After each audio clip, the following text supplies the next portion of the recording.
Students, the video we're going to walk you through what assignments you'll see in each module and what each one is for and how they're graded and the workflow that will keep you from falling behind. Now, this course is structured intentionally. The assignments are not random. They're built to move you through a process. We're going to check your starting knowledge. We're going to learn the material. We're going to practice it, apply it, and then we're going to prove you can do it.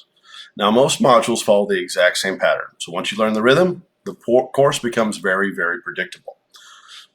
Starting first, thing you'll see is a pre-quiz.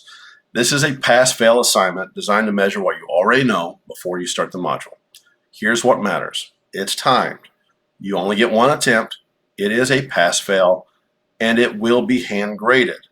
This is not meant to punish you. It's meant to create a baseline and signal what you need to pay attention to. Do not overthink the pre-quiz. Take it seriously, but don't panic. It's a diagnostic tool.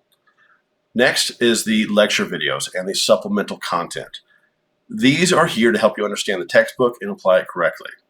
Important details: it's unlimited attempts, it's untimed, and has no point value. So why do they exist? Because they make the course easier if you use them. The students who struggle are usually the students who skip the videos and then wonder why the exams feel like it came from another planet. After that is your smart book work.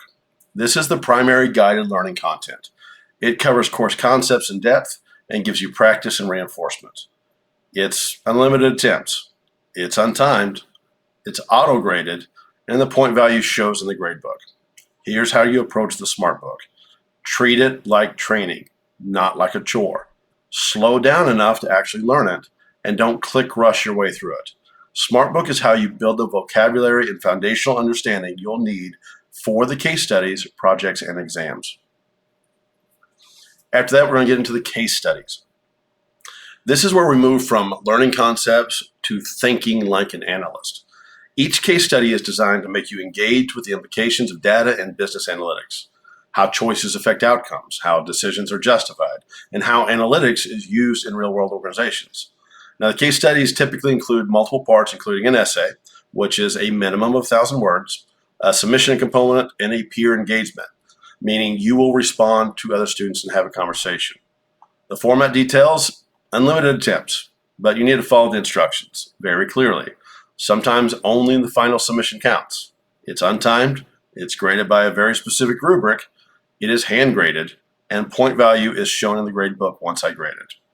Here's what I'm looking for in the case studies: clear structure, direct answers to the prompt, evidence-based reasoning, and professional writing. This is not a creative writing, it's an analysis. You're learning to communicate like someone who will be taken serious in a business environment. After that, you're going to get into the projects. This is the skill application using real-life tools. This is where you'll apply skills using real tools like Excel, Power BI, Tableau, R, and any other analytics tools when required.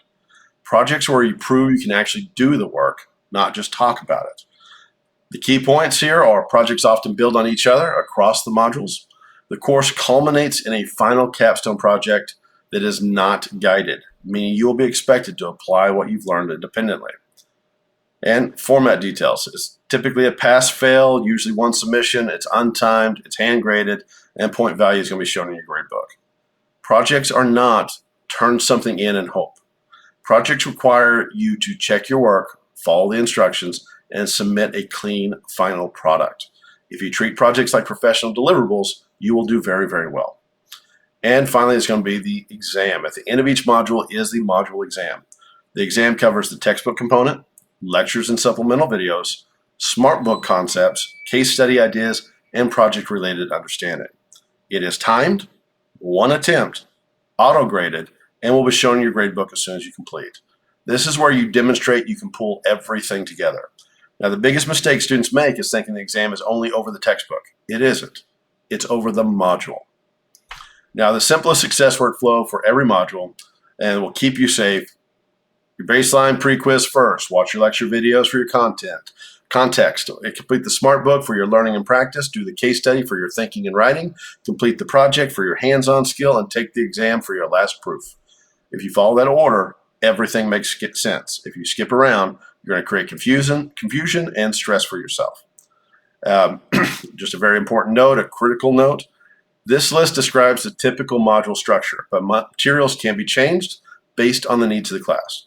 I may add additional resources, extra practice, new assignment types, or clarification content. If that happens, it will be posted in the assignments instructions or as a course announcement. That's why frequent participation matters. So your job is very simple. Learn the module rhythm, follow the sequence, and don't wait until the last minute. If you treat each module like a structured process, not a pile of tasks, you'll succeed. After that, jump into the next video and enjoy the rest of the series. Bye, guys.